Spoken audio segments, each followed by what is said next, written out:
I Vietnams städer och byar, på åkrarna och på risfälten har kampen förts, år efter år. Tålmodigt, ihärdigt och envist. Vietnams folk har vägrat att låta sig förslavas under amerikanska bajonetter. Vägrat låta sig kuvas av USAs giftiga kultur. Idag har kampen lett till seger. FNL-fanan vajar på president. Idag har kampen lett till seger. Och vilken seger! FNL-fanan vajar på presidentpalatset i Ho Chi Minhs stad.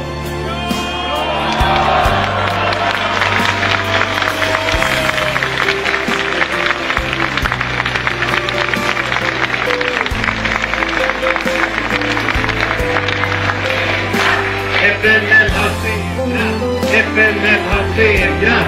FNL har segrat! FNL har segrat!